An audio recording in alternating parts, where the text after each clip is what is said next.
o áudio sair. Entendi. E aqui como é que faz para colocar no modo apresentação? Pronto. Aqui você tem que voltar lá para a modo apresentação lá, né? Isso. Lá tá. Lá tá, mas aqui não tá. Não tá passando. A apresentação tá aí? Vê se tá aqui.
Okay.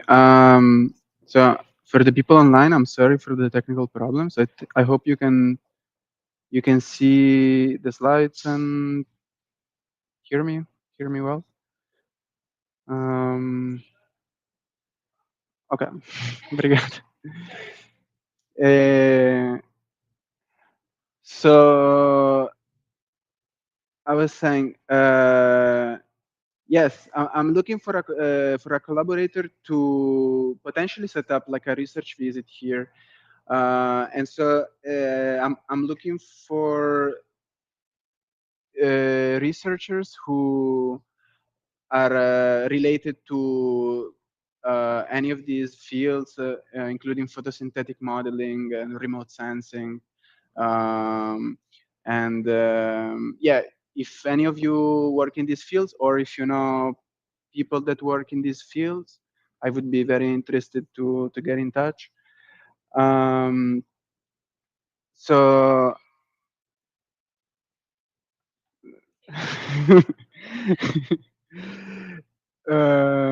so I'm gonna talk very quickly about the importance of photosynthesis and a few methods to estimate photosynthesis, and then quickly touching on ongoing work. So so as you know, I mean, generally when I introduce the topic of photosynthesis, the topic of climate change always comes up. So as you all know, there's been an increase in CO2 concentration in the atmosphere, resulting in average global warming. And I mean, of course, we know that this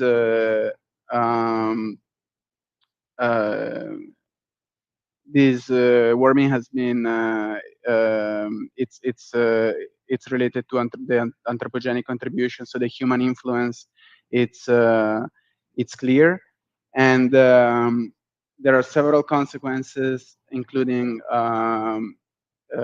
melting of the sea ice, acidification of the ocean, sea level rises, etc. So even though the majority of the excess emissions are emitted by United States and European Union, still this is a global problem, unfortunately. So I suppose we need to find global solutions as well. So So I just want to give an overview of photosynthesis. I don't know how many of you, or if any of you, work with these with fields that are related to photosynthesis estimation, but I just want to give like a very quick overview. So essentially, so here we have like oops, we have a cross section of a leaf. Here is the bottom part and the upper part, and we there are some openings in the bottom of the leaf called stoma or stomata, which allow for the for the uh, for essentially for carbon dioxide and water vapor to go through. These openings are physiologically regulated, and within the leaf we have chloroplast, which are the organelles that contain chlorophyll. And within the chloroplast, we have other compartments, the thylakoids, which have their own membrane. Within this membrane, this is where the light-dependent reactions of photosynthesis take place. So, for example, the chlorophyll molecule located inside the photosystems, once they absorb a photon of light, they they are excited. They go to an excited state, and this causes a cascade of phenomena where essentially we have a transfer of electrons from photosystem 2 to photosystem 1. In the process, there is this splitting of a water molecule, creating oxygen, the oxygen that we breathe. And the final outcome of this process is the formation of chemical energy in the form of ATP and NADPH, which is going to be used by downstream processes to essentially create sugars, which are then allocated in various parts of the plant. And I think it's important to start from the very small scale, even molecular scale, and really understand this phenomena, because when we look at photosynthesis, there is truly a large uncertainty in the carbon fluxes, especially related to the terrestrial ecosystems. So, for example, here we have some prediction of annual land fluxes in the petagrams of carbon per year. These are several Earth system models that make prediction from pre-industrial to all the way to the end of the century. And we can see here that there is a lot of uncertainty, right? And this is clear. And so one of the goals is to be able to reduce the uncertainty. And I think in order to do that, we need we need better data, but also better understanding of the processes.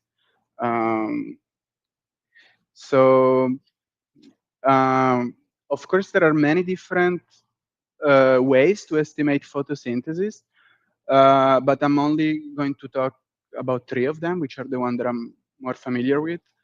And so that's so the first one is remote sensing, especially proximal remote sensing. So, for example, this involves mounting a spectrometer on top of a tower and measuring the incoming radiance and the reflected radiance from the vegetated surface. Then there are like eddy covariance towers. These are towers that are mounted on top of the vegetation and are able to estimate the fluxes of water vapor and carbon. And then the third one is the pulse amplitude modulation fluorescence technique. This is much smaller scale. It measures a single leaf, but it can provide really a lot of information. So I'm just gonna go very quickly through these techniques. I don't know, probably some of you are familiar with this, but So as I mentioned before, as a consequence of the photosynthetic process, there is exchange of water vapor and carbon dioxide from the atmosphere to the leaves, and from the leaf to the atmosphere, of course. And so this is exploited with the eddy covariance technique, where essentially it's a technique that allows to calculate the vertical turbulent fluxes within the atmospheric boundary layer by exploiting very high frequency measurements. And so, for example, this is a typical setup of eddy covariance.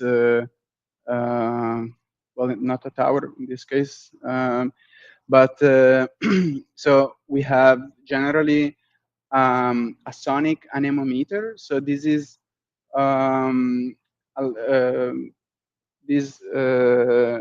it's essentially to measure the wind speed and direction in the 3 dimensions, and then there is generally well, not general. There is always an infrared gas analyzer that allows the calculation of the concentration of CO2 and water vapor, and then we have accompanying the anemometer and the infrared gas analyzer, also net radiometer, and then standard meteorological instruments to measure, for example, air temperature and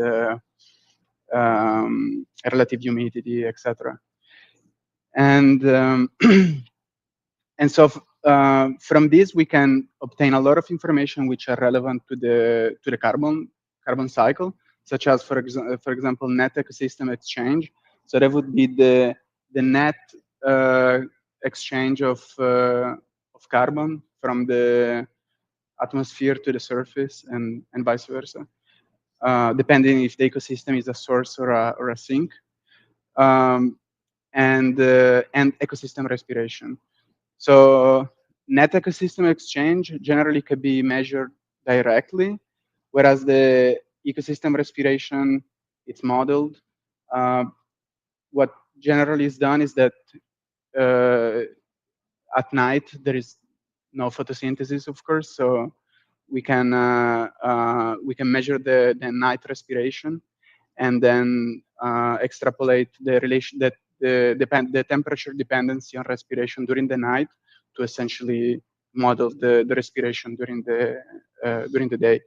And this allows to calculate the gross photosynthesis, which would be essentially the net ecosystem exchange plus the ecosystem respiration. This is a variable that I'm particularly interested in because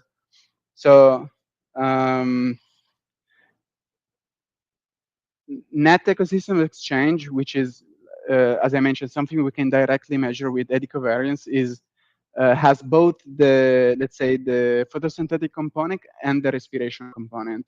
But these are very different processes, are driven by different variables. So it's very important to try to isolate just the photosynthetic part. And so generally, GPP, gross primary production, or gross photosynthesis, is the variable that we want to estimate. And there are several different proxies to do so. Alongside the GPP, eddy covariance can also provide latent heat flux, which is the heat flux related to the evaporation of water, either from the leaves in the process of transpiration, or from the soil, from soil evaporation, and a few others. Just gonna go a bit faster, I think. And there is like a global network of eddy covariance towers. As you can see, they're not evenly distributed, but still there are quite a few, and this allows to measure, to have estimates of net ecosystem exchange and gross primary production at several different sites.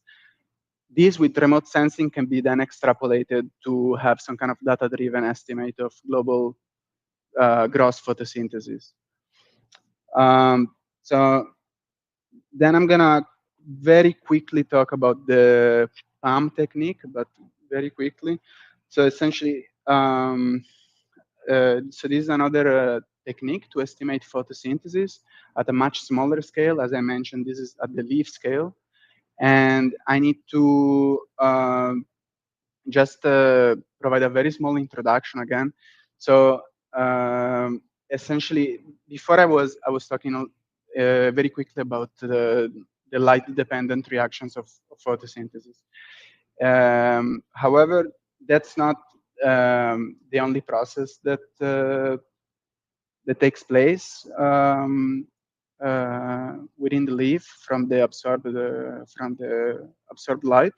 So essentially, if we consider the incoming light, which is hitting a leaf, some of the light will be reflected, some will be transmitted, and some will be absorbed. Out of this absorbed light energy, of course, some of it will go to photosynthesis, as I described before, but some of it will be re-emitted as fluorescence.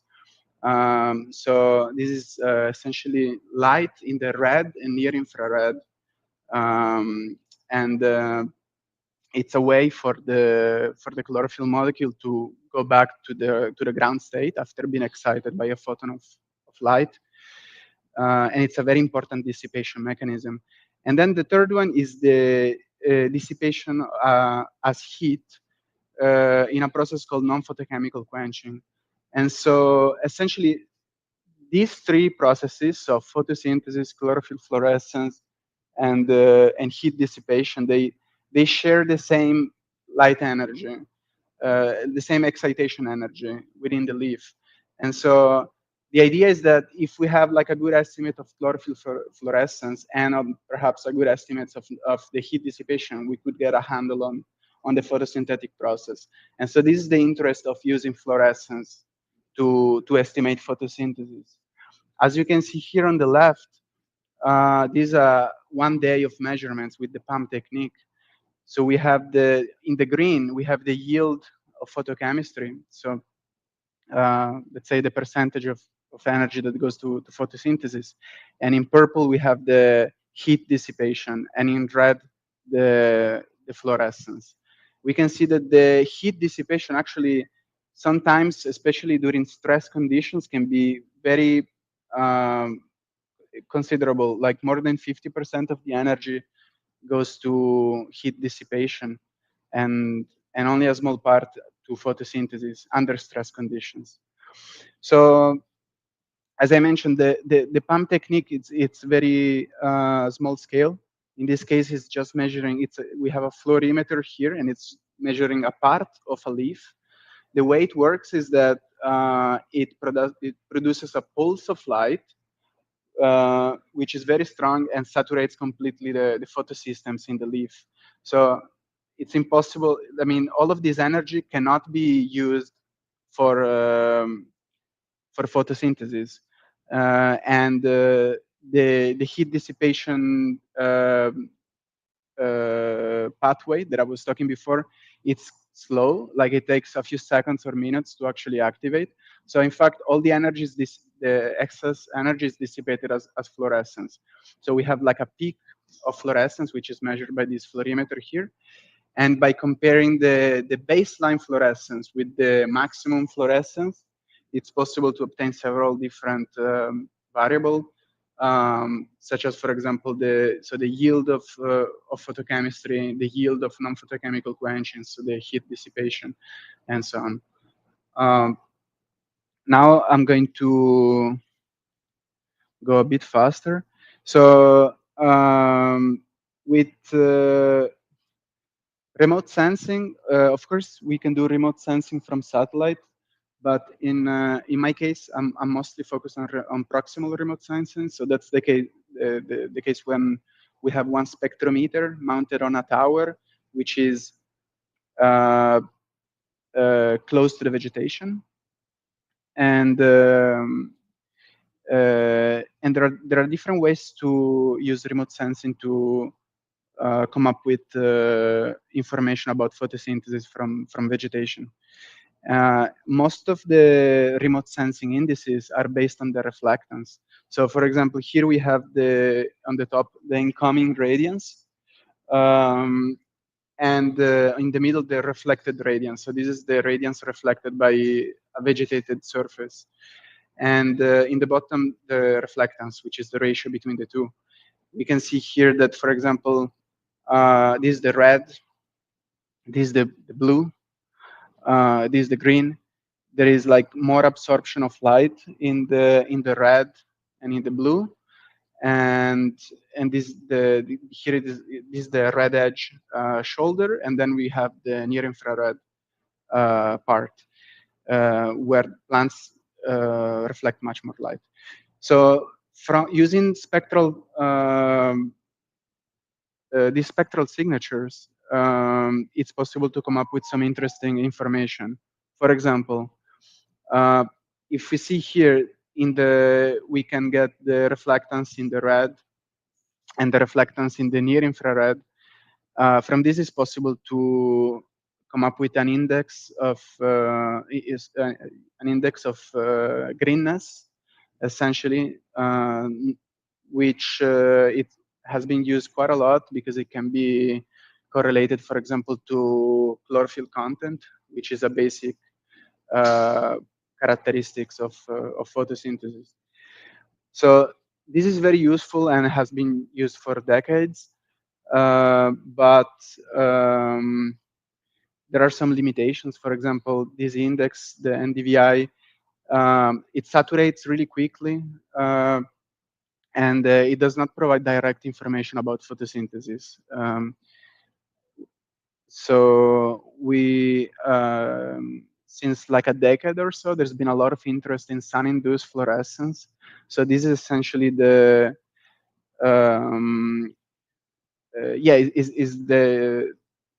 I showed this graphic before, is essentially the emission of fluorescence, but instead of being measured by a fluorimeter, which is very close to a leaf, it can be measured by a spectrometer, which can be either on a satellite, so very far away, or on a platform relatively close by to the vegetation, maybe 10, 20 meters away. The way it works is that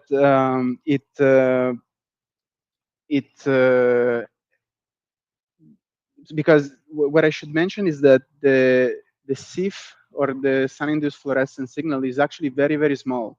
It's about 1% of the incoming radiance.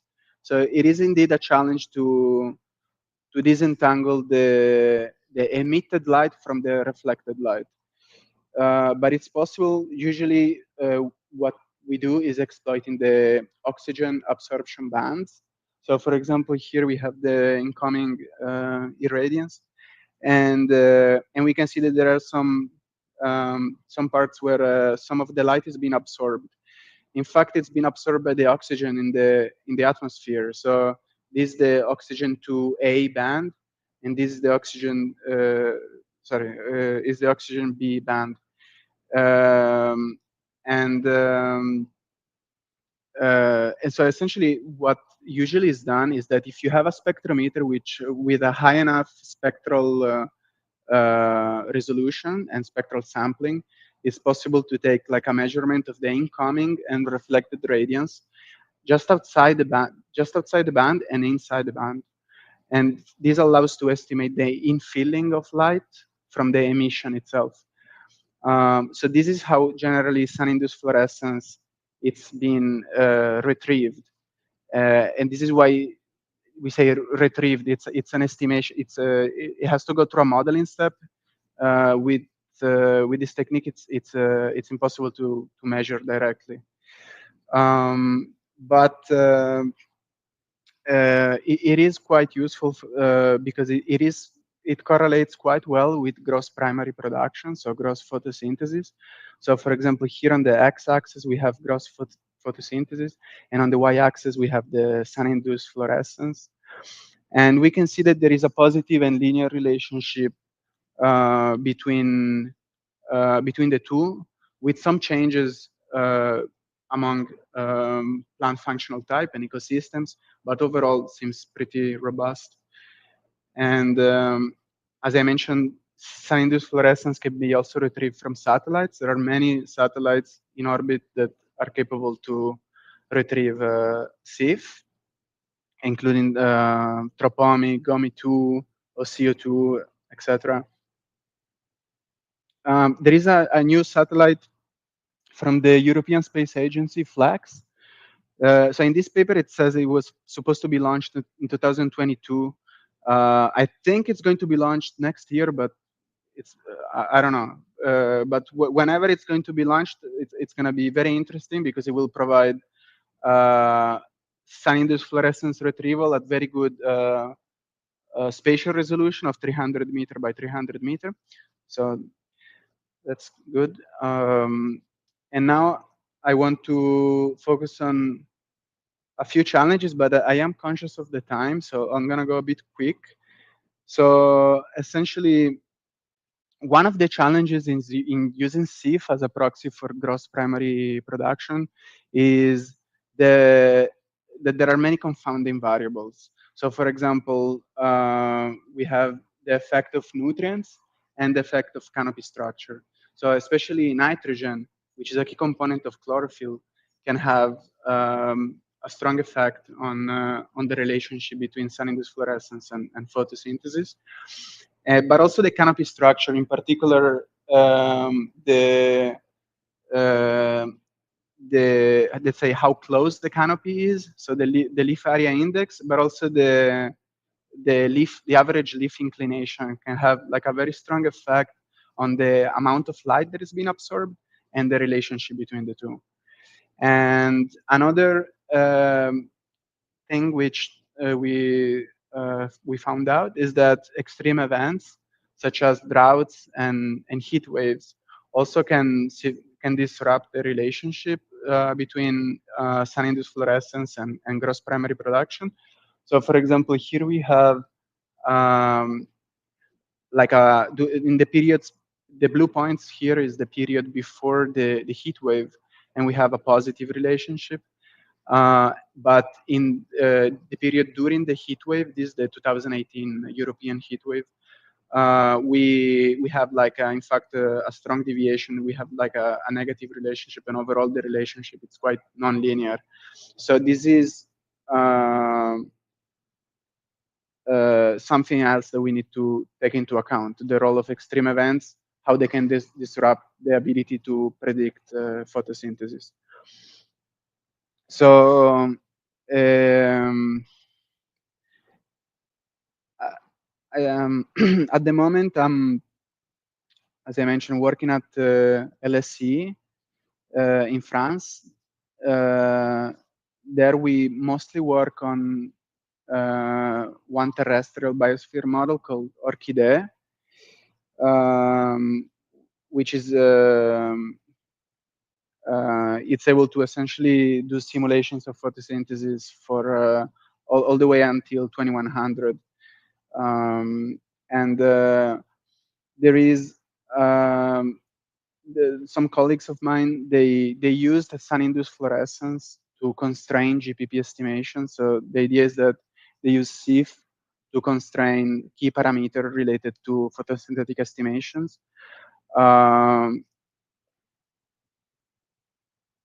At the global scale, and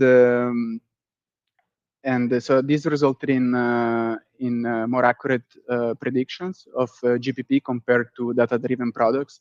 However, here we see that there's still quite a lot of uncertainties in the equatorial and tropical regions.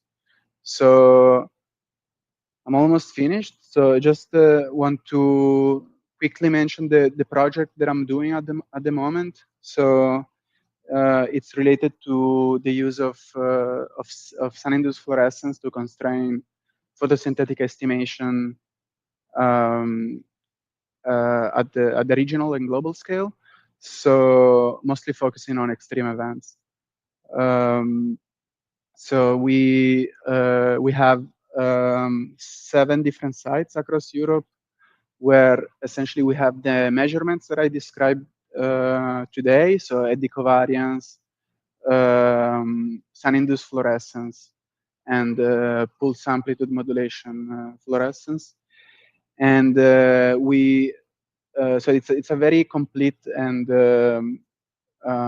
unique data set, which we hope it's going to be useful for calibration and validation of the simulation. But of course, this is just even though it's a lot of data, it's only data in Europe. So I'm sure we're going to face some issues when it comes to, for example, doing global simulations of photosynthesis, especially in areas where, like, for example, the Amazon or dry tropical forests, where historically models have struggled the most and we have the highest amount of uncertainty. So this is again wanted to mention again that as I said, I don't know if any of you working on these topics or close to them, but if you know anybody here at UFBA and you can refer to me, I would be very happy to get in touch. And for the questions, feel free to ask also in Portuguese. I think I understand a bit. Okay, you can help. Yeah. Okay, thank you.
No, no, no. Okay, so you said that because you showed the paper where you tested the effects of nutrients in the soil, for example, phosphorus, Not nitrogen. in the, yeah, Sorry. okay, yeah, nutrients. Yeah, the effects of the nutrients. And her question is if there are also some tests with the effects of the fungi or microbes in the mycorrhizae. Test the food effect the photosynthesis or the fluorescence. So the fungi or mycorrhiza? Yeah. Okay. Can I reply in English? It's okay? Or... So the question, as far as I know, I don't know if there is any study related to, especially for example, mycorrhiza on the effect on SIF. I'm sure there is related to photosynthesis because it's a very important process. For example, I know that there was a colleague of mine who was working on integrating the effect of mycorrhiza on terrestrial biosphere models. Especially, apparently, they had like a very strong influence on the nitrogen cycle, if I'm not mistaken. So I know that they're extremely important processes, but I don't know if there is any study on the effect on fluorescence. I assume it would, no? Because it's a way to increase the nitrogen or phosphorus or both or see?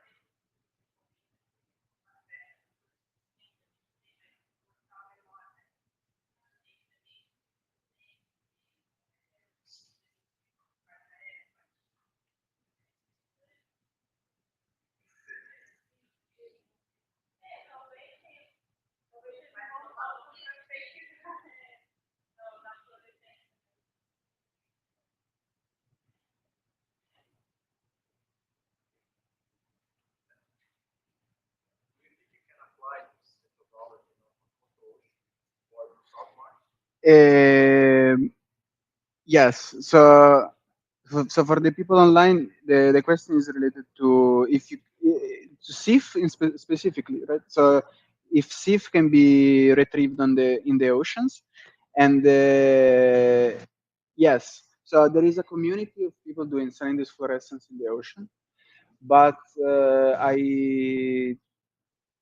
I don't know almost anything about it. But I know that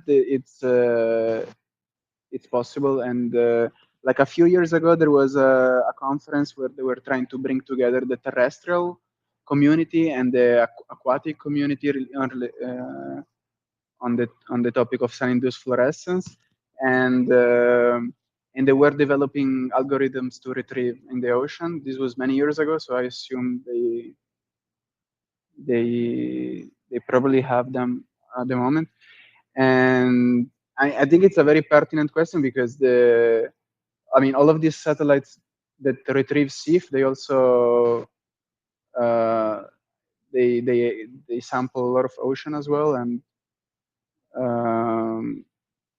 yeah, with the algae, I assume there would be a big contribution as well. But again, I don't focus at the moment on ocean, only on terrestrial ecosystem.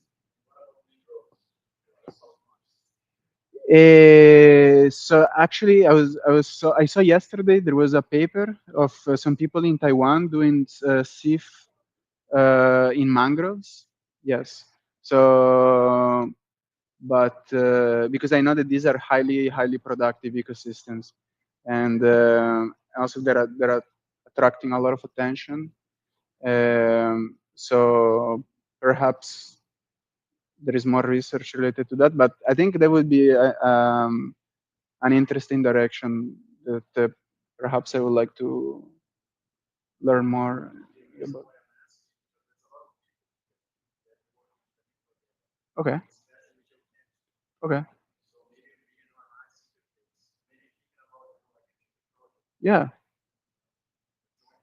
Yes. I think it would be fantastic. Yeah. Yeah. Yeah. Exactly. Totally. Yes. I think it's a great idea. Yeah. Mm-hmm.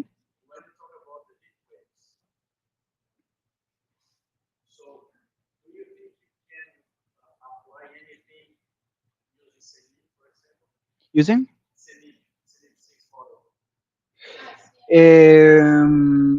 So the no, I think it's a good question. So if this translate to, I think that's more or less what we are trying to find out. If if terrestrial biosphere model, because we I don't focus on Earth system models, just the terrestrial part. If terrestrial biosphere models are able to predict GPP during stress conditions. So this is ongoing research. We're trying to build on these initial results to see if that's the case. Because so as I mentioned, SIF can be used to constrain GPP estimates, but we have seen here that during extreme events, it's much harder. So I think, yeah, I would say it's ongoing.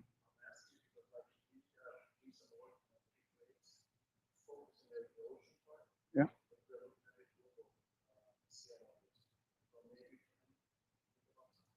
Nice. Totally.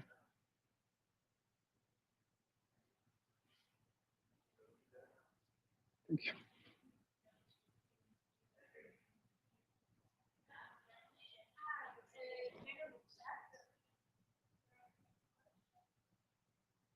No, I don't think so.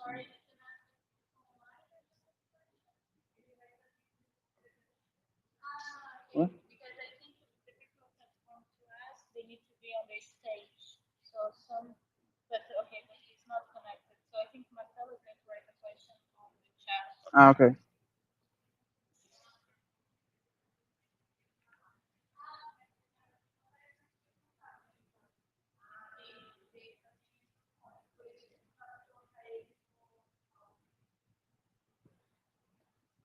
Deixa eu tentar aqui. Ah, não, agora eu acho que dá. Acho que ele consegue agora. Marcelo, não sei se você está ouvindo, mas sim, pode tentar, talvez, perguntar. Se ele consegue ouvir. Vocês me escutam? Sim? Sim. Oh.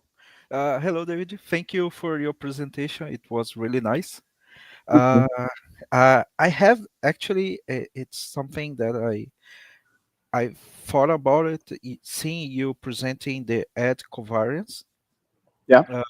methodology, because you are seeing the vertical flux uh, of light, of gases, of everything interacting with the florist, and you are estimating the gross primary production, right?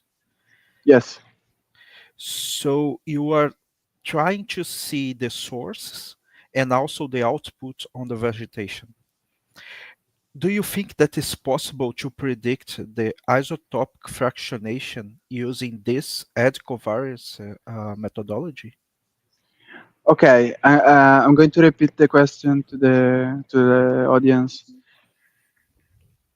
I think it's more a question for you, but no. So basically, uh,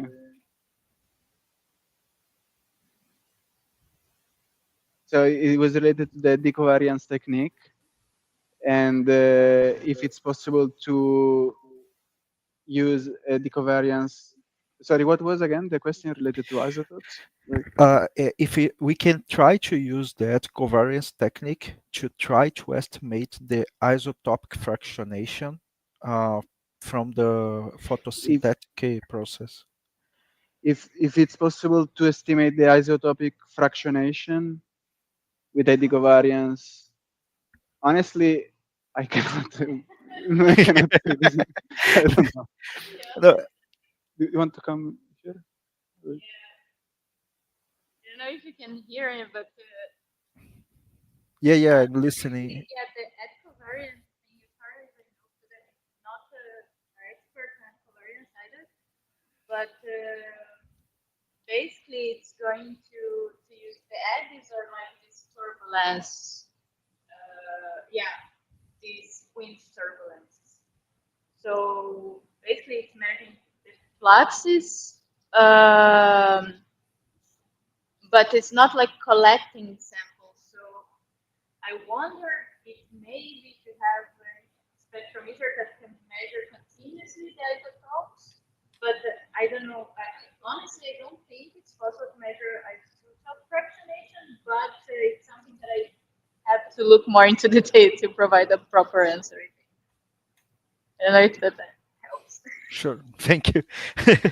No, it's just because when you talk about gross primary production, usually the photosynthetic is the most productive from this GPP. And if you see the flux, I think we can correlate both of them. But yeah, we can discuss later. I don't want to create any more problems. Okay. Uh, No, no. Thank you for the question. and I just want to ask you another small question about the SIF.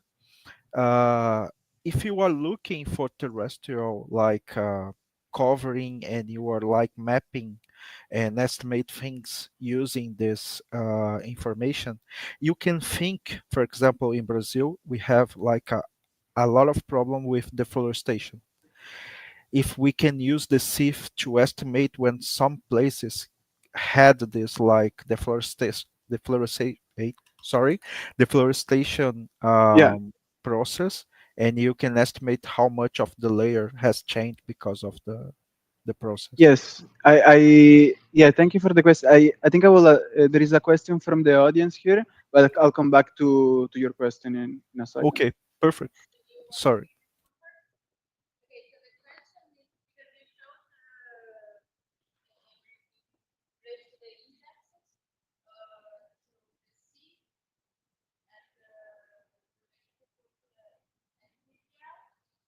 Mm, this one? yeah, it's No. not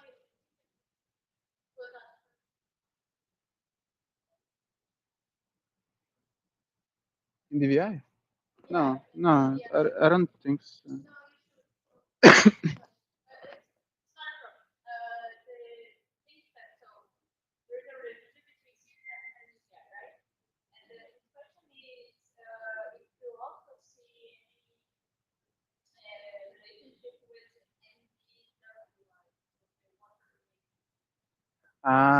Okay. So actually, I heard of this index before, but I never worked with that, so I don't know how is it calculated?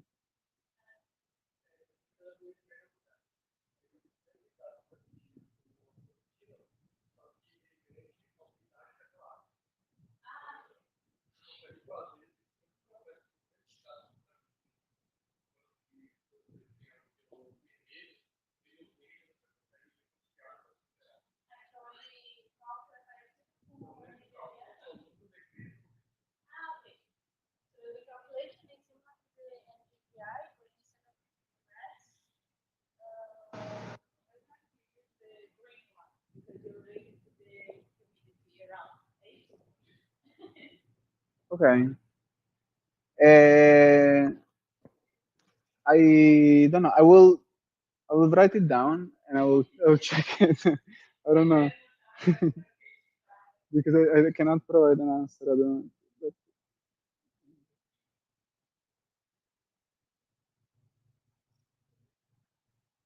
There was a question from Marcelo online asking if it can be used to, if sun-induced fluorescence can be used to map deforestation. And yeah, I think you can definitely do that, but it's for that I think traditional remote sensing it's enough generally, because for example NDVI or any reflectance-based index, it's enough because when you have deforestation, I mean the greenness factor changes a lot. So I don't think you can do that with SIF, but it's not needed. You can use other remote sensing proxy variables.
Basically measuring C when you're at the canopy level, or how is that if you're measuring the canopy level, if you kind of neglect the different levels because you have different type of vegetation. Like the lower parts of the vegetation. Yeah. Yes. So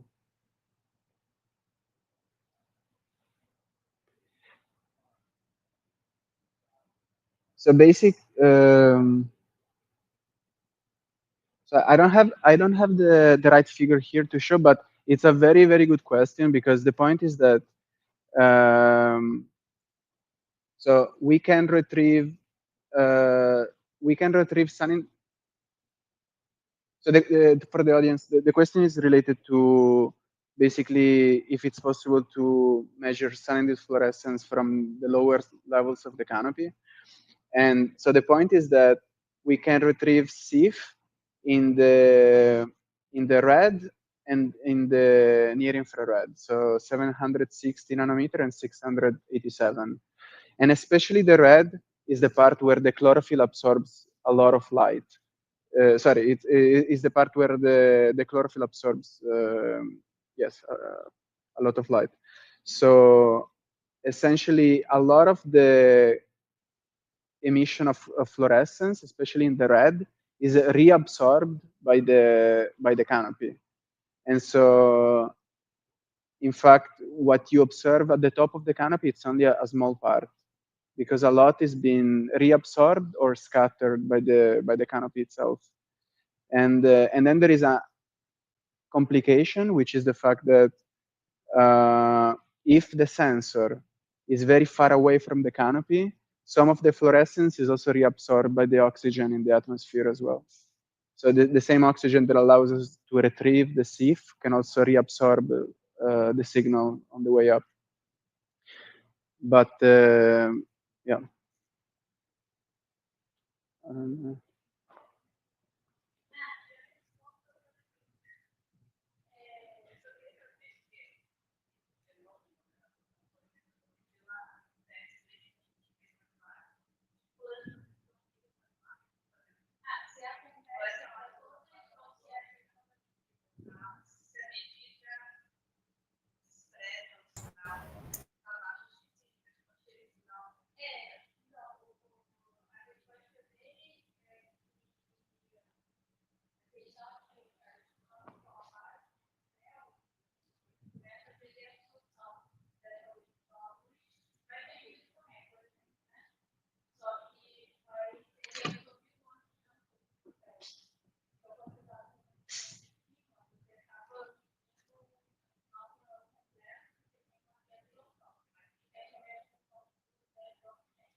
So the question is, because if you're going to kind of lose some of the signal of these lower layers, if you're kind of neglecting photosynthesis estimates that you get through SIP. Yeah.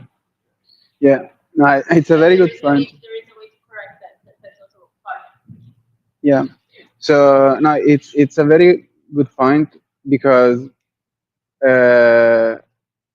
so when you have a very closed canopy, as you mentioned, like a lot of the fluorescence which is emitted, it doesn't get to the top.